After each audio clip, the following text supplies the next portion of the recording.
Ready for a deep dive into some serious ancient drama? We're going to be jumping into Book 1 of Homer's Iliad. Oh, excellent. And, most people think, oh, the Iliad, it's about Helen of Troy, right? Right, the face that launched 1,000 ships. Exactly. But what if I told you the Trojan War really kicks off with something way less romantic? Less about star-crossed lovers and way more about a power struggle. Two really stubborn leaders butting heads. Ah, yes, the seeds of conflict. Often they sprout from some pretty basic human flaws, right? Totally. So let's unpack this thing. We're not starting with Helen and Paris, no love story right off the bat. We are starting with A plague. a plague. A plague! The Achaean army, the Greeks, they're camped outside of Troy and they're getting hammered.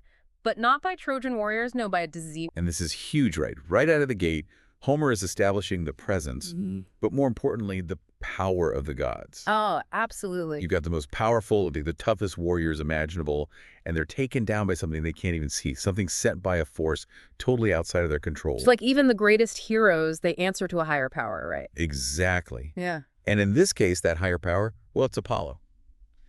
And he is furious. Furious.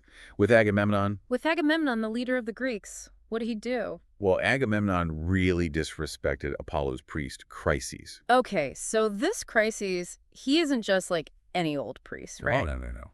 This is a big deal. Tell me more about him and why this insult, why it's such a big deal. In ancient Greece, you have to understand, prophets, they were revered. I mean, these are the intermediaries between the gods and us mere mortals. Yeah. What they said went. And to disregard a prophet, well, you were basically disregarding the god they represented. So Agamemnon snubbing Chryses is basically like flipping off Apollo. You could put it that way. It's all about honor, respect. Wow. It's a huge insult, and of course Apollo is going to react. Okay, so how does this all go down? How do Chryses and Agamemnon end up on opposite sides of, well, a plague? So the Greeks had captured Chryses' daughter, during a raid.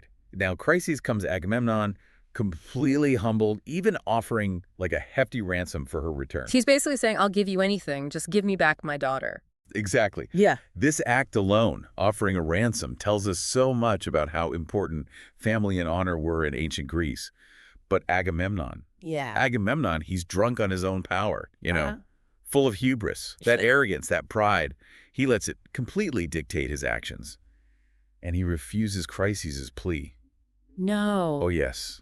He chooses power over compassion, over, frankly, common sense. Which brings us to the plague. Right. Apollo is not one to be messed with. He unleashes his wrath on the entire Achaean army. So they are stuck. Their leader's pride is literally killing them. It's a tough spot to be in, for sure. What happens next? Well, the Greeks finally figure out that they have to, seriously make things right with Apollo. They've got to give Chryses back. Another prophet, Calchas, steps in and reveals what the god wants, what he demands. But Agamemnon, he doesn't just say, okay, my bad, here's your daughter back, does he? No, he does not. And this is where things get even more interesting. Agamemnon agrees to return Chryses. Okay. But There's always a but. he demands a replacement prize to, compensate for his loss of face. Wait, hold on. He wants a consolation prize for doing the right thing. It's unbelievable, right? But this is Agamemnon in a nutshell. It's never simple with him. It's not even about Chryses anymore, really. What do you mean? It's all about his image. Agamemnon, he needs to assert his dominance, you see, even if it means alienating his own men. And guess who he chooses as the source of this replacement prize? Oh no, he didn't. Oh, he did. He sets his sights on Achilles. Achilles, the best of the best. The guy who basically wins battles single-handedly. The one and only. Talk about lighting a fire under, well, everyone. Talk about adding fuel to the fire, right? I mean, picking Achilles for this whole, power move thing. Yeah, you don't mess with Achilles. It's almost like begging for a fight. Remember, this whole culture, it's built on honor and reputation, right? So Agamemnon demanding a replacement prize. It's like he's saying Achilles' contributions are meaningless. It's a slap in the face. Totally. And let's not forget the prize he demands. It's not just any old treasure. Right. It's Briseis. The woman Achilles was given. Yeah. After a hard-won victory. The one and only. She's like this symbol of his victories, his honor, his, the manliness. Ancient Greek culture valued so much. Taking Briseis from Achilles, it's a direct attack. It cuts deep. So how does Achilles react? I can only imagine. Imagine a volcano erupting. Oh, yeah. Achilles is furious, consumed with rage. What does he do? He draws his sword, ready to kill Agamemnon right there on the spot. Are you serious? They're about to have a showdown in the middle of a war. That's what it's looking like. And remember how sacred oaths and alliances were back then? Achilles, the best of best, about to kill the leader of the Achaeans. It would be absolute chaos. Talk about a crisis. Luckily, the gods have a knack for dramatic timing. This does feel like a very Darius ex machina kind of moment. Totally. Right as Achilles is about to strike, the goddess Athena intervenes. Sent by Hera, of course. Hera, Zeus's wife. But I thought she was like Team Achaean. Why would she stop him? Exactly. It shows just how complex the gods' involvement really is. It's not just about picking sides, They're playing a much deeper game. So what does Athena do? Well, she's the goddess of wisdom. She knows a bloodbath within the Achaean ranks helps no one but the Trojans. So she does what she has to do. Restrains Achilles. No big warrior duel. Bummer. Not today. Athena appeals to Achilles' sense of duty, his respect for the gods, and it works. Achilles backs down. He does, but not without making it clear this isn't over. He's still angry, humiliated, and he vows to make Agamemnon pay for this, somehow. Man, the tension in that room. I bet you could cut it with a knife. Oh, absolutely. So what does a warrior fueled by righteous anger do when they've been publicly disrespected? Well, if you're Achilles, you turn to your mother. His mom. To complain. To get sympathy. Not exactly. He's looking for strategic advice, maybe some, shall we say, divine intervention. Right. Achilles' mother, Thetis. She's not just any mom. She's a goddess. A sea nymph, to be exact. Yeah. This is where things go from a human squabble to a full-blown divine intervention. Because Mama Bear is involved. Precisely. Thetis sees her son's pain, and she's heartbroken. But she can't just, fix it for him, right? No, unfortunately not. She knows how this story ends. She knows Achilles is destined for a short but glorious life. She wants to protect him, but she also has to play by the rules. The rules of the gods. Exactly. So what does she do? She goes straight to the top, travels to Mount Olympus to plead with Zeus himself. Can you imagine? Wow, taking it to the highest court in the cosmos? That's bold. That's Thetis.